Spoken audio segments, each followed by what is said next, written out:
진짜 다른데 그런 말을 할 수 있다는 것 자체가 와. 조금만 하면 그렇게 하시는 것 같은데. 더 잘하시죠. 금방처럼 그래요. 아니에요. 그것이 그 하느님과 그 남편에 대한 결합이 돼가지고 하는 말이 그렇게 자연스럽게 나와서 대단한 분이에요. 내공도 대단하시고 신앙도 대단하시고. 무서운 분이죠. 예, 대단하세요. 진짜 말아야? 아니 가끔가다 제가 주관적일 때가 있잖아요. 그러니까 왜냐면 목사고 울타리 안에 있기 때문에. 근데 이제 한 번은 그런 일이 있었어요. 후배가 속된 말로 세상 말로 저한테 싸가지 없이 굴었어요. 후배가. 그래갖고 배은망덕하게. 그러니까 이제 내가 많이 해줬는데 이제 본인이 보기에 이제 어떤 면에서 이제 불편했나 봐요. 근데 그거를 이제 지가 몰래 한다고 여기 전화했는데 그 중에 한 애가 나와서 자기가 분하다고 이러면서 나한테 와서 얘기하면서 넌 또 그걸 왜 나한테 와서 얘기했더니 형 이건 아니지 않나 막 그래서 요 녀석들 봐라 그래서 그래 한번 보자 그래갖고 이제 야 너네 커피 한잔 하자 그랬더니 도망가더라고. 근데 아내가 이제 제가 그 말을 하기 전에 아내가 그러더라고. 여보 하나님이 사람을 만드는 거지 사람이 사람을 개조할 수 없다고. 그러니까 예, 그 사람들은 그 수준에 있기 때문에 그냥 그 수준을 당신이 존중하고 이제 그쪽에서 어떤 무슨 이런 행사를 딱 하겠는데 거기 갈 때 성경에 나와 있지 않냐고 원수를 사랑하라고 과일 2박스를 사갖고 가래요. 그래서 내가 미쳤냐고 지금 그런데 이제 그게 계속 제 머리에 맴도는 거예요. 예, 그래갖고 그래 미운 놈 떡 하나 더 준다고 과일 두고 이제 갔죠. 가고 그랬더니 또 이제 우리 할 때 또 오고 뭐 이렇게 했는데 이제 지금은 뭐 많이 뭐 괜찮아졌는데 그 순간에 만약에 내가 내 감정대로 했으면 어떻게 했을까. 그래서 그거를 약간 좀 제가 이렇게 다혈질이라 막 올라오는 거를 조금 이렇게 눌러주세요. 그래서 이제 저한테는 이제 선지자격이죠. 뭐 하면 이제 잠깐 스톱 하면서 이제 그게 맞는지 안 맞는지 다시 점검해 보라고 그런 충언을 하죠. 이제 그런 말을 많이 하긴 하지만 뭐 좀 불편한 것도 있죠. 그래서 모든 게 다름이잖아요. 오늘 배우는 거. 맞아요. 예, 그래서 오늘 이제 다름을 견디는 것이 민주주의 힘이다 이렇게 얘기했는데 우리 같이 한번 또 여러분 뭐 정의란 무엇인가라는 책을 이제 여러분들이 아마 읽어 보신 분들도 있을 거고 또 그렇지 못하신 분들도 있을 건데 그 고민이죠. 진짜 우리가 정의를 어떻게 만들 것인가 그건데 그래서 지금 되게 이제 우리 갈등의 시대 속에 살아가고 있잖아요. 정치적 갈등, 또 세대 간의 갈등, 지역 갈등, 성별 갈등, 계층 갈등, 종교 갈등. 그러니까 수많은 갈등이 곳곳에서 나타나고 있죠. 그러나 중요한 사실은 갈등 자체가 문제가 아니라 민주주의는 원래 갈등을 전제로 만들어진 제도라는 거예요. 당연히 갈등이 있다라는 거예요. 그래서 민주주의의 핵심은 갈등이 없애는 것이 아니라 갈등을 평화롭게 해결하는 것.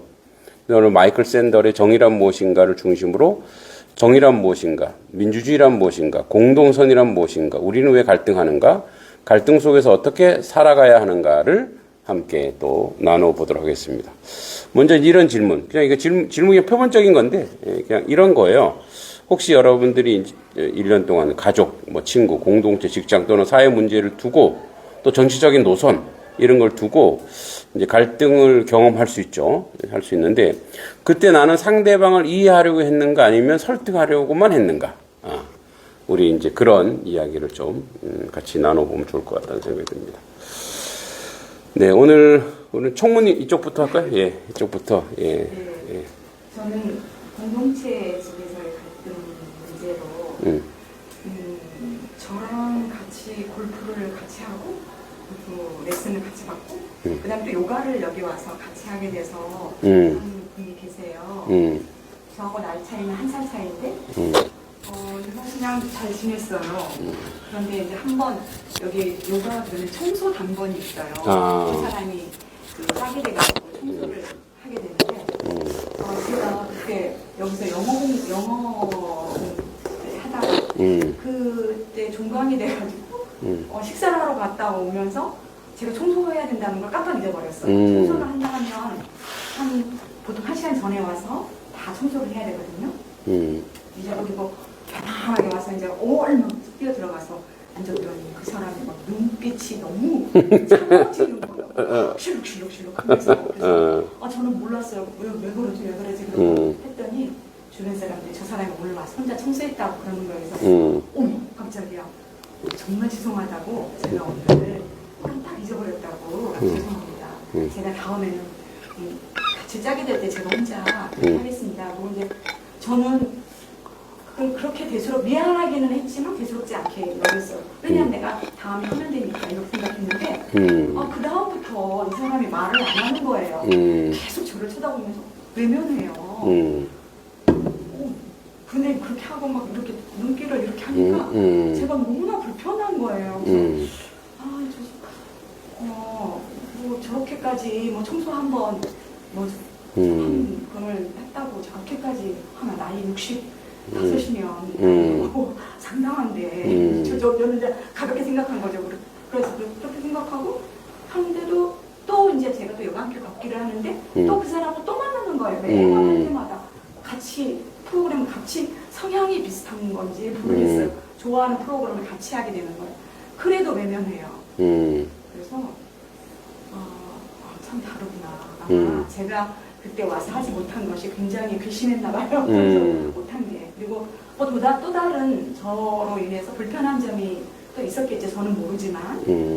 그래서 저는 인정해요. 저 사람이 그 날짜를 지키면 정확하게 지켜야 되고 이렇게 해야 되는 사람이구나. 저는 조금 잘못하면 내가 다음에 하면 되지. 이렇게 괜찮게 생각하거든요. 그래서 이 사람은 어떻게 화해를 하지? 근데 화해가 안 돼요. 그게 가서 말하면 탁 돌려버리고. 그래서 그냥 두기로 했어요. 네. 그냥 쳐다보면서 저는 하나도 스트레스 안 받아요, 이제. 안 보고, 맞아. 그걸 어떻게 해결할 방법이 없는 거예요. 저쪽에서 상대방이 안 받아들일 태세가 안 됐는데 내가 아무리 노력해도 그게 안 되는 일인데. 안 되고 뭔가 그것 때문에 굉장히 힘들었나 봐. 그리고 이 사람은 꼭 그걸 지켜야 되는 책임감이 강한 사람인가 봐요. 그래서 이거를 바꾸자. 이 부분이 늘 제가 또 남아 있어요. 이게. 그렇죠. 아마 제가 부족해서 그런가. 그분은 그러니까 우리는 그냥 우리 입장에서는 뭐 청소인데 할 수 있는데 그분은 그것이 살아온 삶의 내력 중에 아픔이나 자기 맡은 일이란 얘기지. 그러니까 네 일을 안 한다 이거지. 그치 이제 근데 이제 일이라 해서 그냥 이 사람이 사과도 했고 네, 다음에 한다고 했으면 그냥 이해할 수 있을 텐데 아마 그거 말고도 어떤 사연이 있을 것 같아요. 그 앞에 그렇죠. 아니 인생을 살아오면서 인생을 살아오면서 분명히 어떤 그런 상처가 있는 거예요, 이 사람. 그러니까 우리가 보통 이 사람이 몰랐구나 그러면 아이고 그래요. 그럼 뭐 다음에 이렇게 하면 되는데 그렇게 못하는 이유가 이분이 살아오면서 그런 내력이 있을 것 같아. 혼자 이제 책임감이라든지 청소하는 거라든지 이런 거에 대한 어떤 살아온 내력이 있기 때문에 또 그 시간이 또 지나가야 되겠죠. 시간이 지나가면은 또 나아지겠죠. 네. 어떤 게 있을까요, 갈등? 일을 좀 세 사람이 일을 해요. 돌아가면서 토요일 일요일 없이 세 명이서 돌아가면서 조리원으로 음식을 하거든요. 음식을 잘 하시겠네. 음식을 하는데 저 이제 제일 마지막으로 제가 들어간 거예요. 만들려고 설거지 위주로 하다 보니까 그리고 이제 음식도 이제 얼마큼 그냥 배워서 이제 해야 되는 거거든요. 근데 한 분은 저한테 음식을 좀 잘 가르쳐 주려고 하고 한 사람은 되게 안 가르쳐 줄 그러고 해야 되나? 자기 하기 싫은 것만 다 시키는 느낌 있잖아요. 음식 쉬운 건데도 자기 하기 더 튀기고 음식 하는 거 싫어하더라고. 그러다 보니까 그 하기 싫은 것마다 나 배워서 내가 이걸 배워서 하는 게 아니고 나는 자기가 하기 싫은 것마다 시켜주는 느낌 있잖아요. 그래가지고 이렇게 많이 대립이 되더라고요. 그러니까 어떤 사람은 그냥 잘해주는 사람한테는 그냥 뭐든지 시키면 네네네 해서 다 따라가는데 이 사람은 나를 조금 위로하는 느낌이어가지고 막 반발을 하게 되더라고. 똑같은 저기를 하는데도 이 사람한테는 내가 스스로가 반발을 하게 되더라고. 뭐만 하면 글쎄요 어떻게 하면 될까요? 막 들고 대들게 되더라고요. 이게 그러니까 대립이 생기더라고 이게. 그러니까 그 갈등이 아직도 좀 진행 중인데 그래서 그냥 아 어쩔 수 없이 그냥 내내 해야 되는 거구나. 그냥 자기가 막 그래요. 야, 나 피곤하면 너만 힘들어. 막 그런 식으로 사람은 좀 갈구는 스타일이야, 이게. 나이도 제일 많으신데도, 이게 그 경험이 이게 막, 그러니까 좀 잘해주시는 분은 알아서 수수수고 막 청소하면 따라가서 청소를 하게 되거든요. 근데 이 사람은 청소도 안 하고 나를 시키는 거야, 무조건. 위에 이제 지시하는 사람이 있잖아요. 그러면 지시하면 나한테 이렇게 바로 와서 하라고. 근데 이 사람은 잘하는 사람은 시키면 자기가 먼저 하면 내가 따라가서 하게 돼, 청소를. 그런 식이다 보니까 막 들고 이게 트러블이 생기더라고요. 아직도 진행 중이에요. 그렇죠. 학교에 있었을 때, 네. 조리사하고 조리원의 갈등이 심했는데 그날 급식에 급식판 딱 받아보면 부침개가 타졌어. 그럼 벌써 싸웠어. 자기네들이 뭐 이렇게 맡은 분야가 있어서 1층에서 그 다음에 패스하는 맨 마지막 사람이 시비를 부려가지고 예, 이런 게 음식에서 다 그렇겠네. 조리원들의 갈등도 엄청 심해. 있더라고요, 많이. 내일은 하려고 하는데도 이게 알게 모르게 이게 있더라고요. 내가 이걸 더한 성향이 달라서. 그래서 내가 사람들이 언니랑 나랑 성격이 좀 비슷하다 보니까 서로 욱하는 성격이 있다 보니까 막 그렇게 했나 보다고 두고 대화를 풀려고 막 애를 쓰거든요. 어쩔 수 없이 둘이 일을 해야 되는 거니까. 그런데도 어려워 사람. 그때 좀그 이해를 조금 하려고 하다 보니까 그냥 아직까지는 그냥 내가 미친 사람이니까 그냥 네네네 하고 예 알았습니다 하고 막 하긴 하는데 그 마음속에 좀 기분 저희가 있더라고요. 네. 그래서 갈등을 품고 살아가는 사회래요. 품고 또 하나 해결하면은 또 오고 그죠? 예. 다양한 사회 그게 이제 다양성을 인정해 주니까. 예. 다양성. 획일적이지 않으니까. 예. 그게 민주적 그 감수성이 그래도 있으신 거예요. 그래서 잘하시는 겁니다. 기다려줘야지 뭐. 좋은 얘기를 하는데 그 사람 그 사적인 얘기를 이걸 다른 데로 막 치고 들어가는 거야. 욕으로 들어가는 거야. 난 친해지려고 이제 내 욕을 해야 좀 친해지는 경우도 있잖아요. 조금은 내 안 좋은 약점을 친한 단점을 좀 얘기하면 친해지는데 그 사람은 그걸 다 단점을 얘기한 거를 영상대로 그래서 다른 사람한테 이상하게 말을 옮기는 거예요. 내가 한 거 마냥. 대화하다 보면 조금씩 나 자랑만 하면 그 친구가 안 되잖아요. 나의 허물을. 허물 좀 넣고 단점도 얘기해야 이게 그런데 그 단점 얘기한 거를 막 이렇게 엉뚱한 데서 막 나오더라고요. 네, 그러니까 절대 사적인 얘기는 절대 하면 안 되겠다 생각해서 전혀 절대 사적인 얘기 안 하거든요. 이제. 친한 사람 진짜 사적인 얘기를 하면 처음에는 서로 친해지려고 그래야 친해지니까 뭐 하는데 이제 사적인 얘기는 점점 좀 안 하게 되더라고요. 네. 좀 사적인 얘기는 하나님하고만 합니다.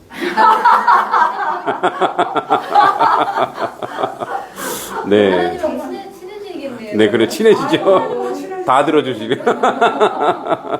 그렇군요. 네. 아직까지 그렇게 친한 사람이 없으니까 여기서 크게 속 얘기를 할 사람이 없더라고요. 네. 또 어떠신지. 예.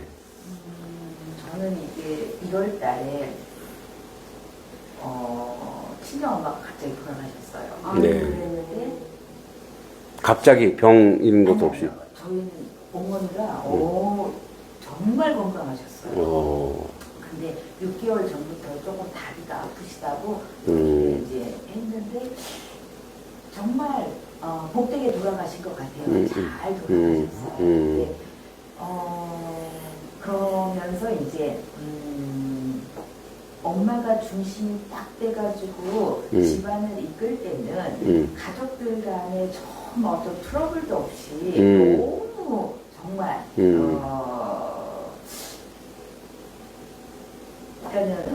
너무 그렇죠. 그쵸. 그리고 이제 뭐 엄마가 계심으로 인해 가지고 뭐 의무적으로 가서 뵙고 식사하고 이런 것이 기본이잖아요.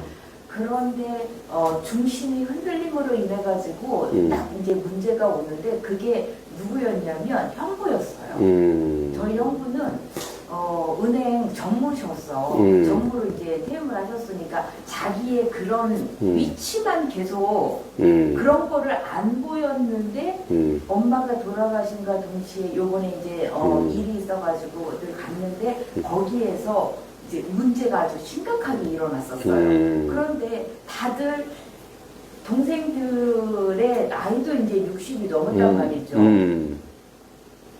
그렇잖아요. 언제까지 자기한테 그렇게 굽신거리면서 막 이렇게 하는 건 아니잖아요. 그렇죠, 그렇죠. 그러니까 이제 어머니가 안 계심으로 인해 가지고 니네들이 나한테 이렇게 한다라는 그 서운함으로 그거를 막 표출을 하는 거예요. 그래서 그거는 아닌데 당신이 이 동생들을 이제는 정말 60이 넘은 사람으로 인정을 하고 다 같이 이렇게 늙어가는 거지 어째서 맨날 다 받으려고만 하냐. 어머니 계실 때는 안 그랬다. 어머니는 어머니고 얘네들은 또 그러더라고요. 그래가지고 야 이게 받아들이는 그 다름이라는 거 제가 동생들한테도 그랬어요. 진짜 다름에 대해서 다름에 대해서 인정을 하자. 저분은 저분 인생이고 그리고 살아온 방식이 저랬으니까 우리한테 이제 그걸 보이지 않은 그 다름에 대한 세계에서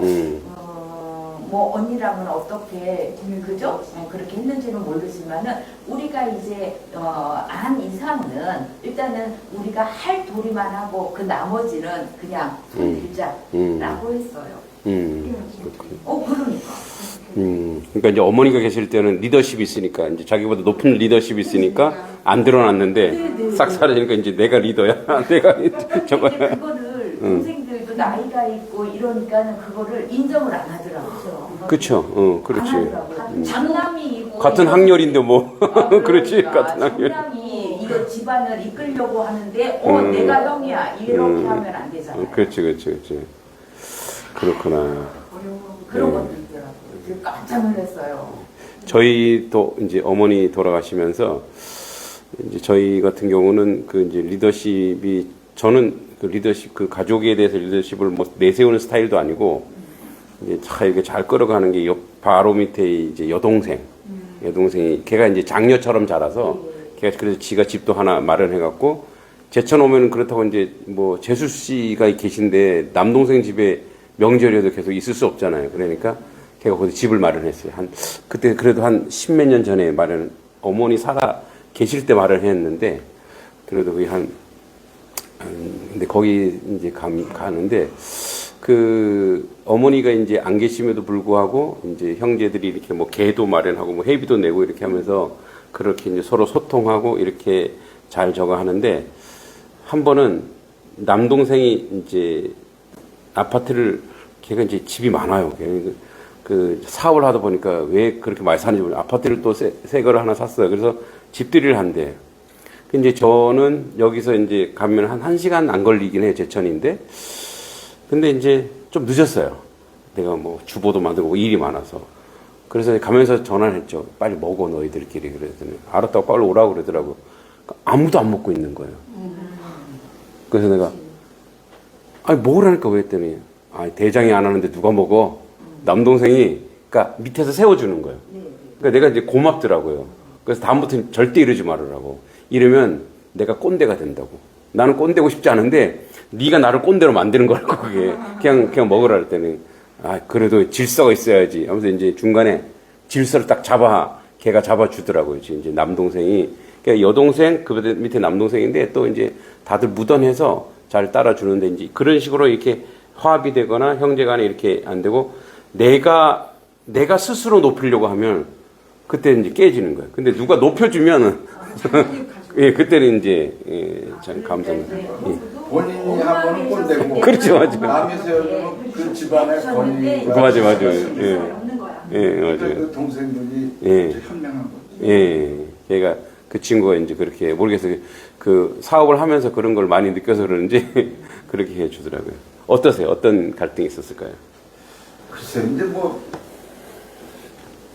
살아오면서 갈등은 많았지만은 요즘에서야 이제 친구들 만나고 누굴 만나면 내 의견을 안 내세우니까 내 의견을 내세울 때 나 의견이 안 맞으면 거기서 뭐 빈정이 상한든 이런 거지.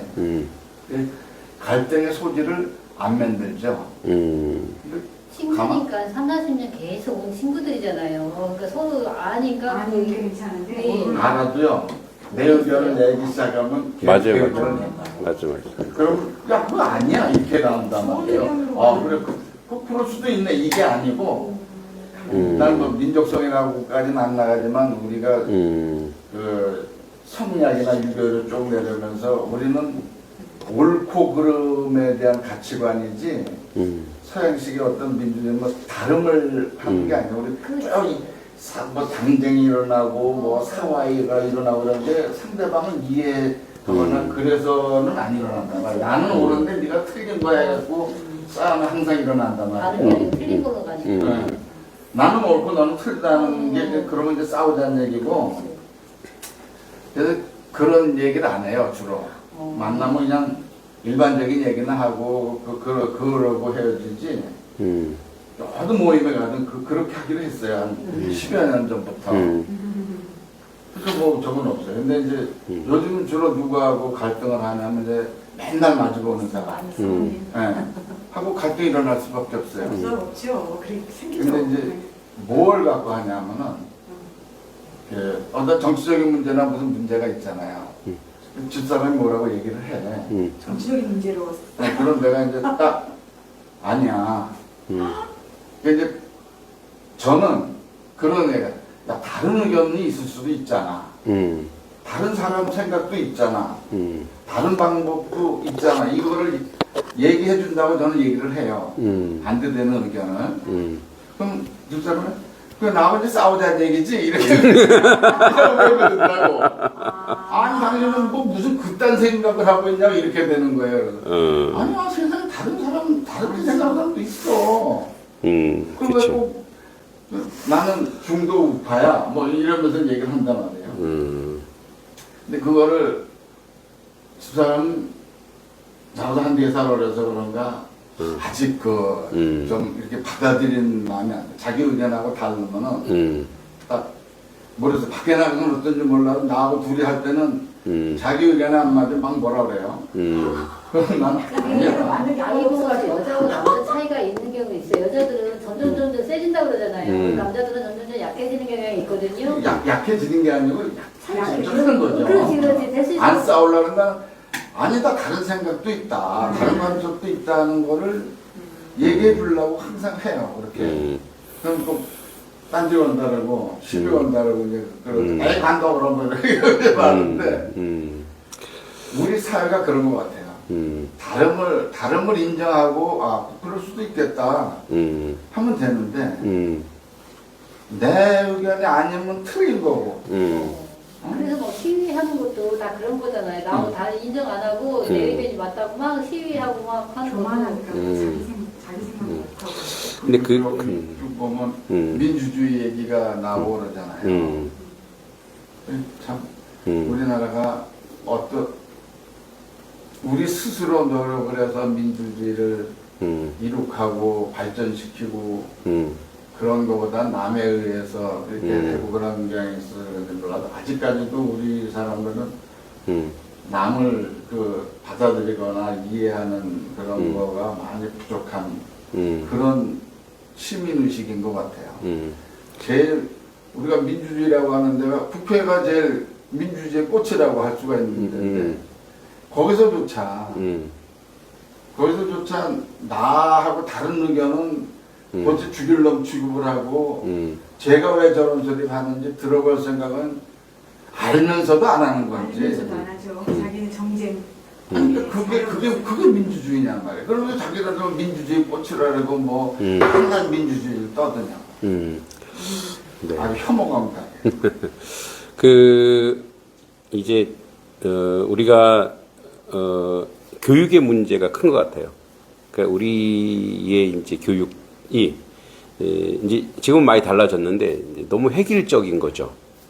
이제 그리고 집단성을 담보로 교육이 이루어졌고 그래서 우리는 이제 대단히 주입식 교육 그리고 그래서 다른 생각을 못 하는 거예요. 내가 이런 의견도 있어. 그러니까 예를 들어서 수학 문제 하나, 산수 문제 하나를 봐도 완전히 이제 물론 유럽이나 이런 데가 교육을 잘한다는 건 아닌데 기준에 있어서 한 답을 하나만 내게 하는 거예요. 답을 자 5 더하기 5는 그러면 10 요것만 나오게 하는 거예요. 근데 예를 들어서 5 더하기 뭐는 36이다.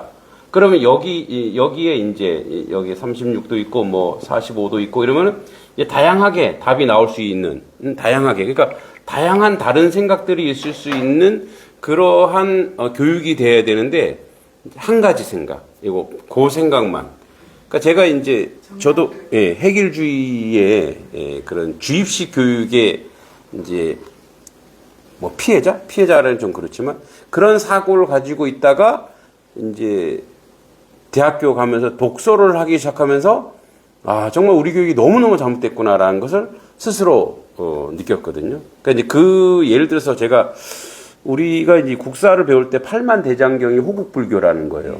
자, 그러면 이제 선생님 도대체 그 안에 무슨 내용이 들었길래 호국불교인지 알려달라고 하더니 외워 이 자식아. 그러니까 왜냐면 선생님이 팔만대장경 안 읽어봤거든. 그러니까 국사에 나오는 거 선생님도 그대로. 그러면 이제 학생이 질문할 수 있잖아요. 도대체 거기에 무슨 내용이 있길래 그게 왜 그게 어떤 정신이 그 안에 있고 그 안에 국가론이라든지 민족론 그러니까 뭐가 있는지를 그래서 자꾸 질문하니까 또 나와. 몽둥이 찜질 당하는 거예요. 이제 알았어? 알기를 뭘 알아? 더 열만 받죠. 그러니까 질문하면 맞는구나. 그러니까 지난번에 우리 오바마가 와갖고 질문하라고 하는데 기자들이 질문을 못해. 그럼 그게 무슨 기자야? 그럼 기자가 아니지. 그러니까 자기들한테 던져주는 것만 받아 쓰는 그러니까 이제 그런 말을 기레기란 말을 듣는 거예요. 그러니까 내가 질문도 하고 얘기도 하고 토론도 하고 이런 문화가 그 기자들만의 문제가 아닌 거예요. 기자들도 어떻게 기자 됐겠어요? 언론고시 달달달달 외워갖고 시험 봐갖고 온 거 아니에요. 다. 그죠? 근데 지금 이제 그런 걸 지향하기 위해서 논술 교육도 하고 독서 교육도 하고 하지만 지금 누가 가르치느냐? 주입식 교육을 배웠던 사람이 애들을 가르치는 거예요. 그러니까 이제 앞으로도 한 세대가 더 지나가야 지금도 민주주의 꽃 이런저런 얘기하지만 그런 걸로 이제 보는데 그래서 오늘 이제 오늘과 다음 주가 이제 그런 도대체 우리가 이 땅을 살아가는데 시민 교양이라 할까? 시민 정신. 그러니까 우리가 이제 이런 걸 평생 교육이라 하잖아요. 지금 요즘은 교육이 초, 중, 고 끝나는 게 아니고 이제는 평생 교육이잖아요. 그래서 여러분들도 주민자치센터 공부도 하고 저도 무슨 광장에서 가서 듣기도 하고 또 책도 읽기도 하고 이렇게 하면서 우리 이제 평생 교육인데 그 평생 교육을 우리가 배우는 이유가 뭐냐라는 거죠. 그러니까 그건 뭐냐면 이제 오늘 쭉 나오는 이야기인데 다름을 견디는 거야. 이해하고 인정하고 그러니까 예를 들어서 저도 물론 제 취향에 맞는 그런 지지 정당이 있어요. 그런데도 이 사람들이 이런 좋은 얘기는 저 괜찮네. 창의적이네. 저거 괜찮네. 저거 하면 되겠네. 그러니까 그래서 아까도 얘기했지만 계속 우리가 너 틀렸어라고 하는 거. 내 편을 안 들어주면 적이 되는 거야. 그게 바로 사실 이데올로기의 피해거든요. 자, 이런 거지. 이념의 민주주의 원래 이제 민주주의의 그 정치적 이데올로기 반대가 공산주의가 아니에요. 공산주의는 경제 용어예요. 공동생산. 그죠? 그리고 공산주의 원래 만약에 반대로 굳이 찾자면 자본주의예요. 자본주의와 공산주의지 민주주의와 반대는 사회주의죠. 그러니까 이제 반대로 치면 그렇지만 이제 그 어떤 사람이 살아가는 삶의 원리가 그런 건데 그러니까 그런 걸 보면서 자꾸 다른 사람의 의견을 듣고 경청하고 이해하고 함께 어우러지고 가야 되는데 그래서 제일 무서운 게 책 한 권만 읽은 사람이에요. 예. 근데 이게 어디서 제일 많이 나타나나요? 종교에서 제일 많이 나타나요. 종교. 특히 저는 개신교 목사지만 개신교가 다른 종교를 이해하려고 하지 않아요. 네. 그래서 제가 배운 게 뭐냐면 종교다원주의라는 걸 배웠거든요. 종교 사회주의. 종교, 이제 제가 대학원에서 종교 사회주의라는 것을 배웠어요. 그러니까 종교 사회주의가 뭐냐면, 그 사회주의가 아니고, 종교 사회화. 이렇게 헷갈리네. 종교 사회화. 내가 기독교 안에 들어있잖아요. 그러면 기독교밖에 안 보여요. 그리고 기독교의 프리즘으로 세상을 본다고요. 그 밖에 나와서, 그냥 내가 일반 사람으로 종교를 보는 거야. 불교를 보고. 저는 제일 존경하는 얘기했는지 모르지만 제일 존경하는 종교인이 원효예요, 원효. 네, 말씀하셨어요. 예, 기독교 목사가 아니고 원효예요. 저는 황경진 목사님을 존경하지 않아요. 원효를 제일 존경해요. 자, 왜? 일체유심조 뭐 얘기했지만, 민중불교로 갔거든. 민중불교. 그러니까 불교가 민중에게로 가는 거. 그러니까 이제 우리가 종교, 그래서 이제 우리 보면 이렇게 어디 산길 올라가면 누가 이렇게 돌로 탑을 쌓나, 이렇게. 그러면 이제 기독교인은 저기 우상이라 이거야. 그걸 막 무너뜨려. 그러니까 내가, 그걸 왜 무너뜨리냐고. 근데 그게 우리한테는 우상이지, 그 사람한테 그 안에 정성이 들어있지 않냐고. 그걸 존중해줘야지. 응? 그러니까, 저는 이제 타 종교의 신부님, 스님, 아는 사람도 좀 있겠지만, 스님이 있어. 자, 길은 다를 수 있어. 근데 저 사람도 인생을 바쳤잖아. 목사만 인생 바친 거 아니야. 저 사람도 인생을 바쳐서 그 길로 가고 있는 거야. 근데 어느 길이, 우리 입장에서는 이 길이 진리고 이 길이 정의라고 얘기를 할 수 있어. 그런데 다름에 대해서 인정해 주는 거야. 근데 저 사람이 다르다고 저 사람이 누군가의 핍박을 받으면 난 저 사람 편 되겠다 이거예요. 그러니까 어떤 스님을 막 힐난하고 비난하고 하면은 기독교 목사가 그러면 나는 그 기독교 목사를 나는 공격할 거라고.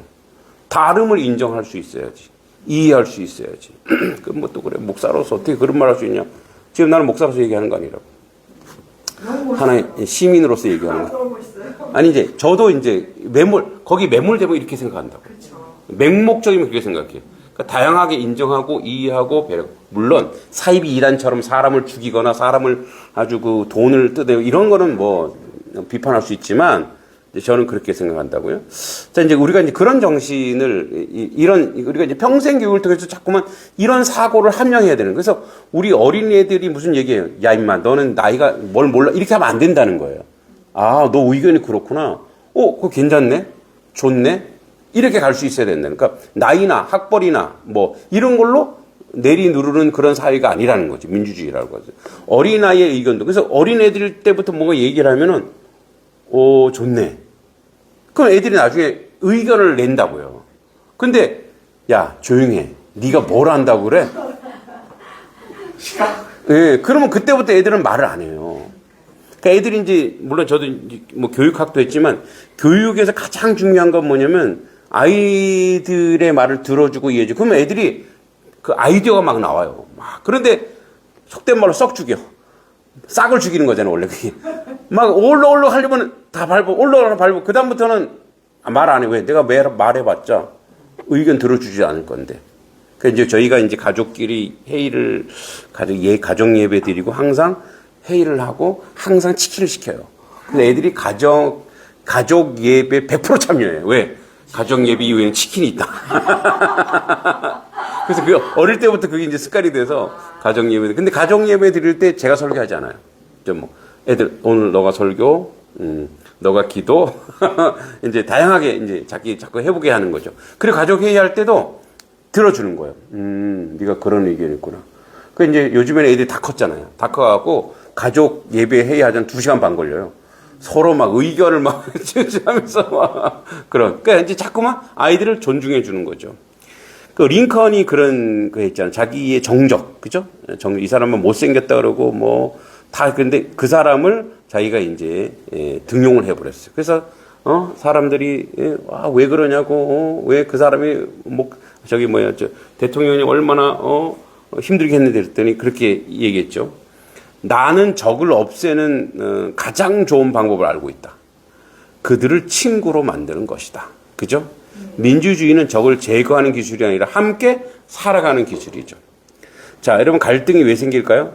자, 갈등은 없는 사회가 없어요.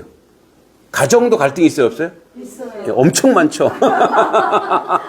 있어요. 다 갈등. 맞아요. 예. 근데 이해시키고 또 뭐야 함께 토론하고 나누고 제가 여기 시골 내렸을 때 얼마나 갈등이 있었겠어요. 애들이 예? 이제 머슴 애들은 그냥 뭐 아버지 엄마 가나보다 하고 따르는지 딸내미는 엄청 민감하다고요.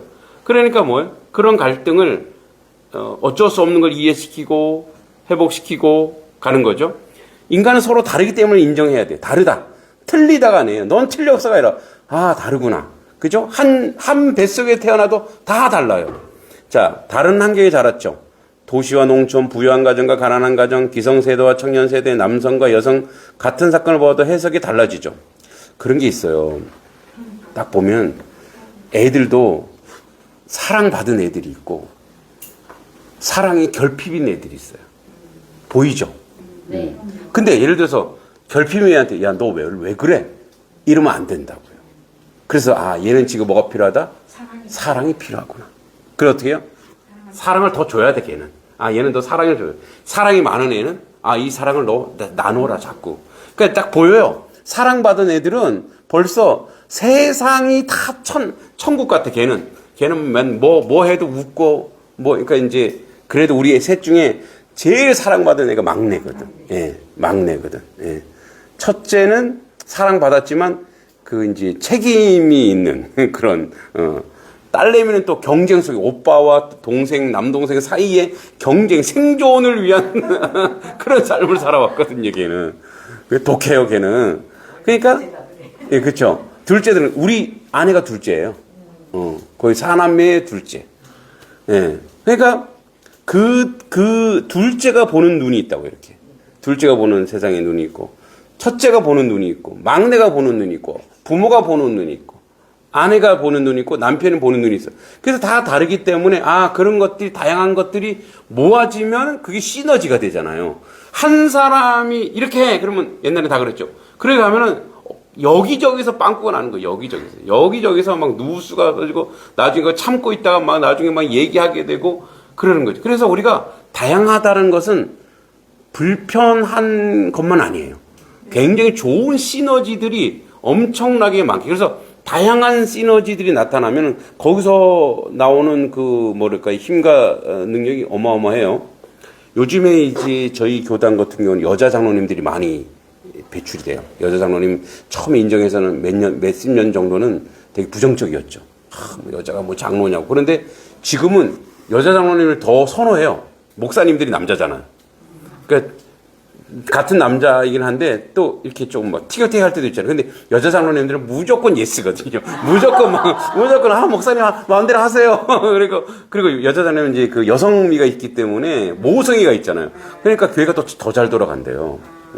저희도 이제 후보군이 거의 여자 장로님 후보군이 있어요. 근데 지금 어디 합동측인가 어디는 아직도 여자 장로가 없어요. 목사. 그러니까 그러면은 반쪽을 잃어버리는 거예요, 사실은. 예. 우리나라는 이제 우리 교단은 여자 목사도 이제 인정하는데, 아직까지 힘들죠, 여자 목사가. 힘들긴 해요.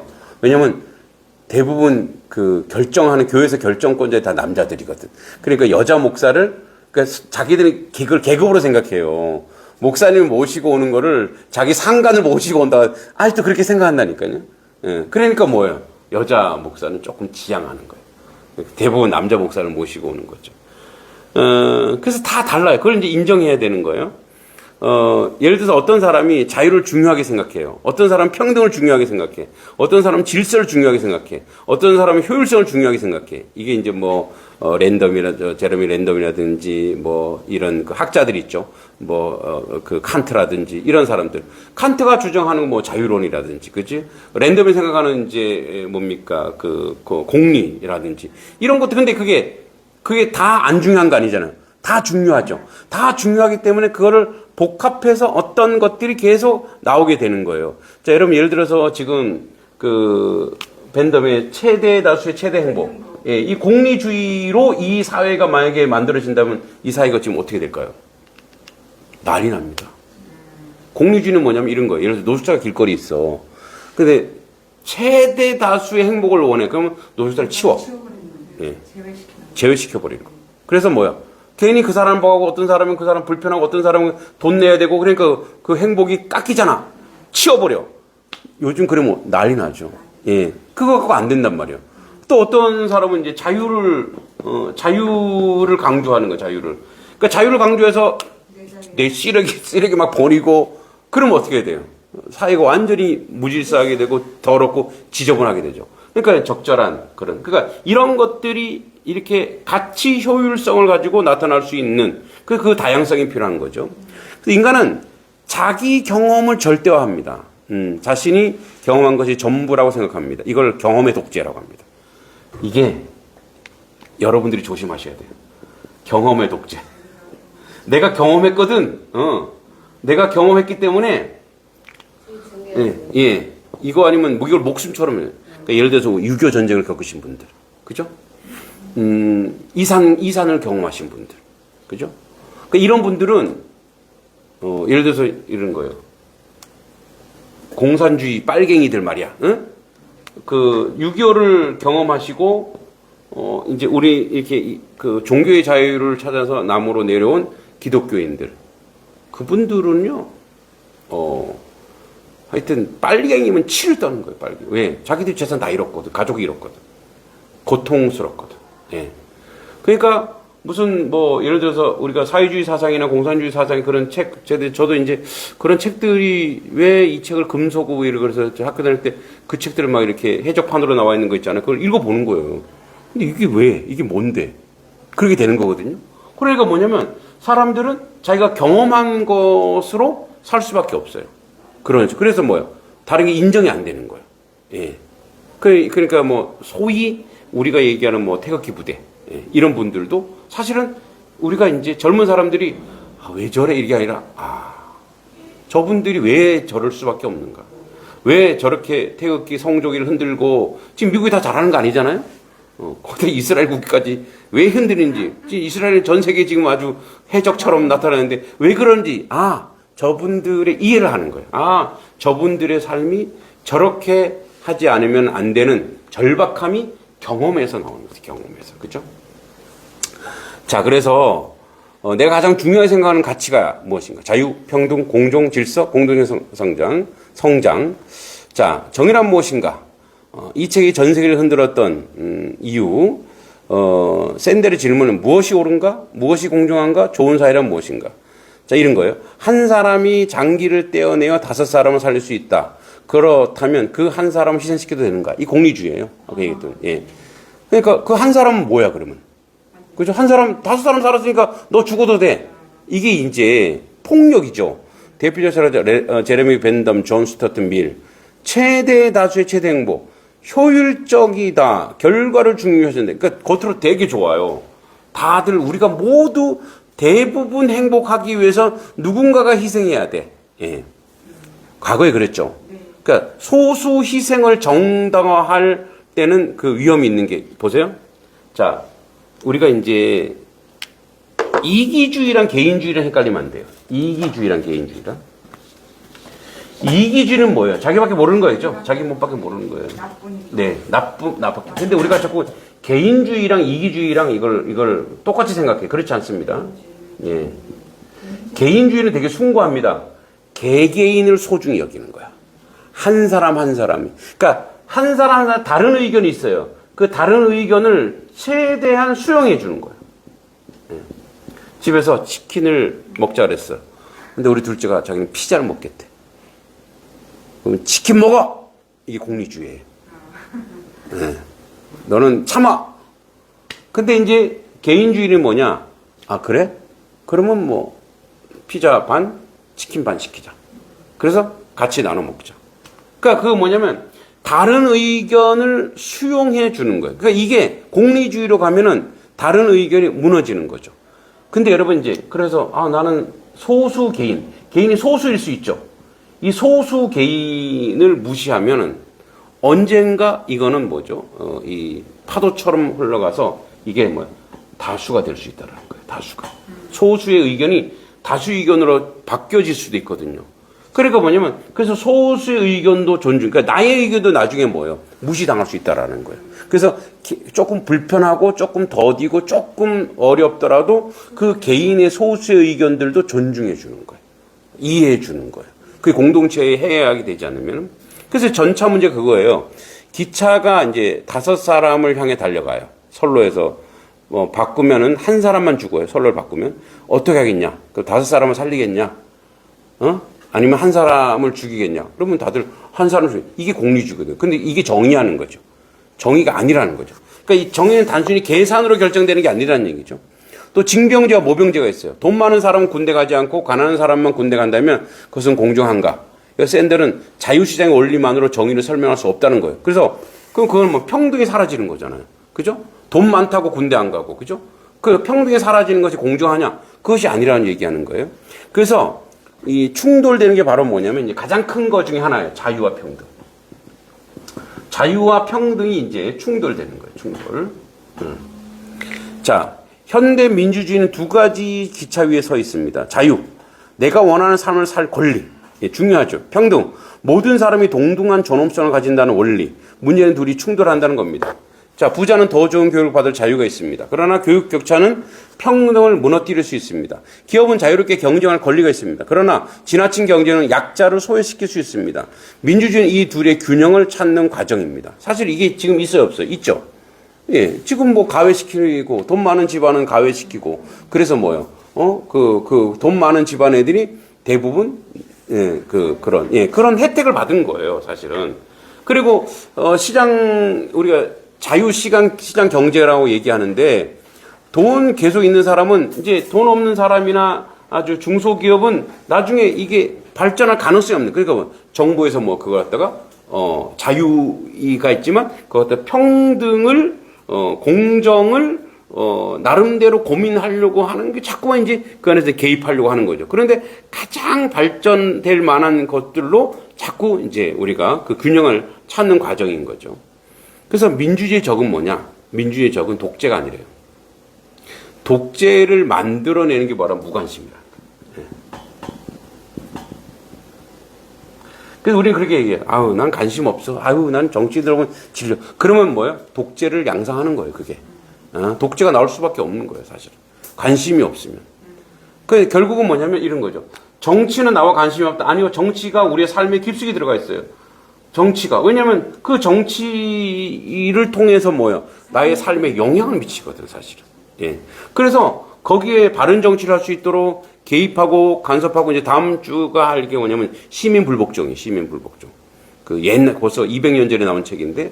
그러니까 이제 우리가 이제 사회계약론에 의해서 우리의 권한과 우리의 이 힘을 정치인에게 우리가 위임했잖아요. 근데 잘 못해. 그럼 뭐예요? 끌어내리고 다른 정말 잘할 수 있는 사람에게 그것을 다시 맡기는 거죠.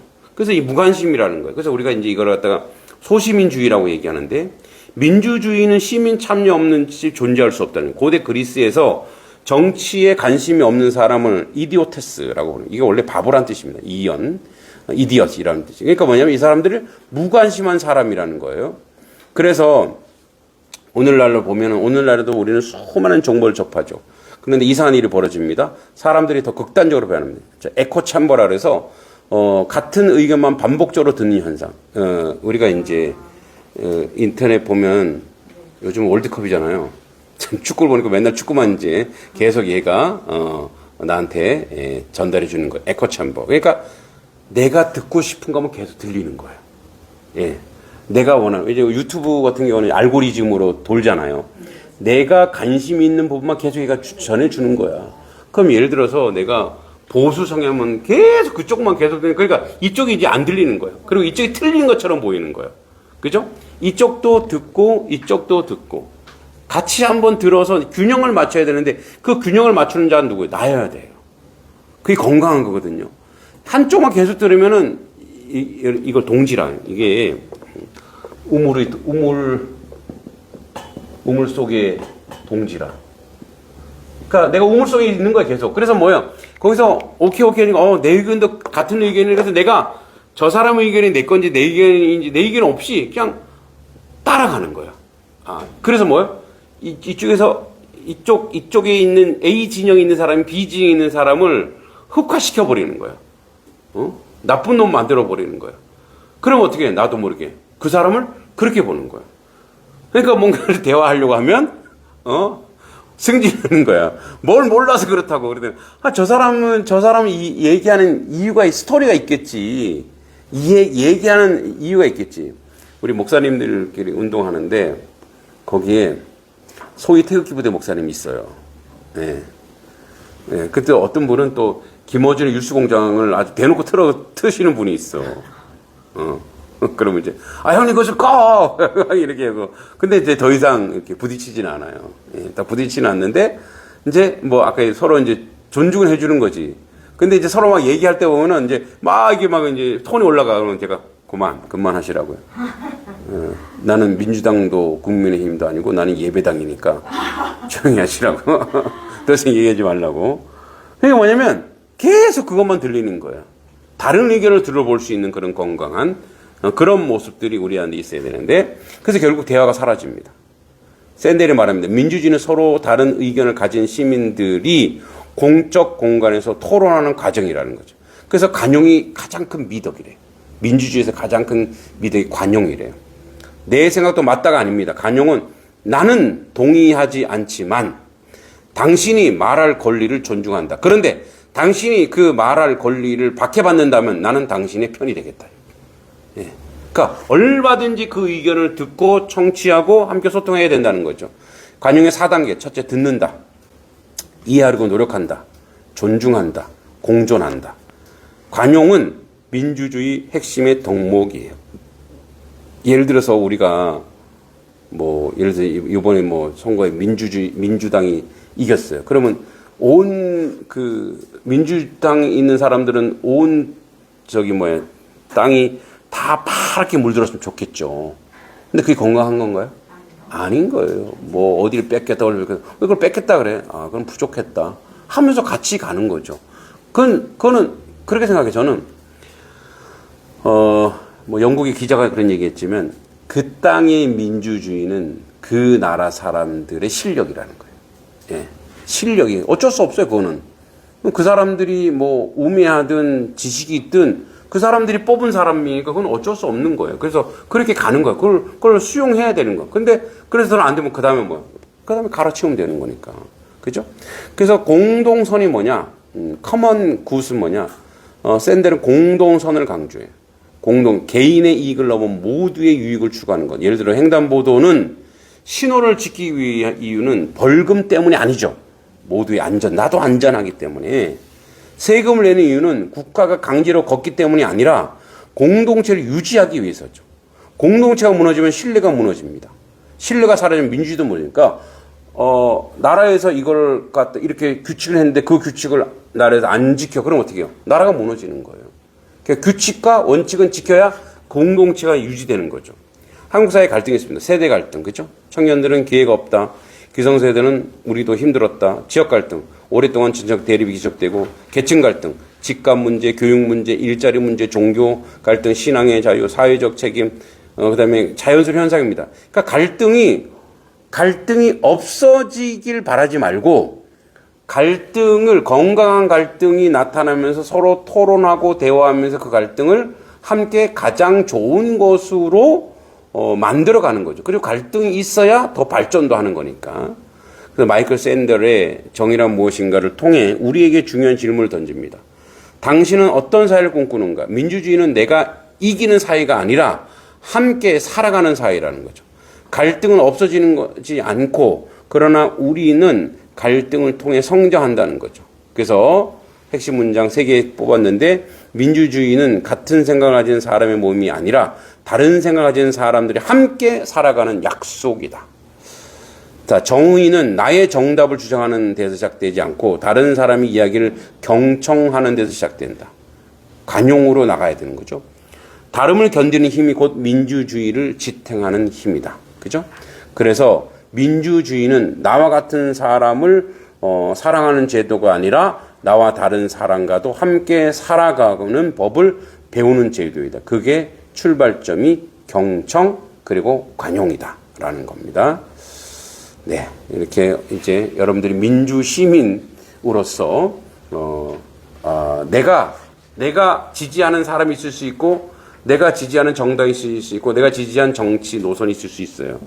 그럼에도 불구하고 다른 사람의 의견을 들어주고 이해해주고 경청해주고 관용해주는데 누가 그 사람을 핍박한다 그러면 내가 그 사람을 편을 들을 수 있는, 왜냐하면 이 사회는 함께 살아가야 될 사회이지 다 다름을 다른 사람들이 살아갈 수 있는 유일한 길은 경청과 관용밖에 없는 거죠. 그리고 이해. 그리고 그들이 선하고 좋은 일을 얘기하면 그것도 내가 듣고 함께 갈 수 있는 사회가 되어야 됩니다. 다음 주는 품격 있는 시민입니다. 공동체는 누가 만들어주지 않는다. 우리가 만든다. 헨리 데이비드 소로우. 이게 이제 이 사람이 가장 대표적인 월든입니다. 월든이라는 책인데 이 사람은 모든 그 문화를 다 끊고 통나무집 딱 짓고 자연 속에서 살아갔어요. 그러면서 자기 생각을 쓴 것 중에 하나가 월든 시민 불복종. 이 두 책입니다. 네. 여기까지 하겠습니다. 수고하셨습니다.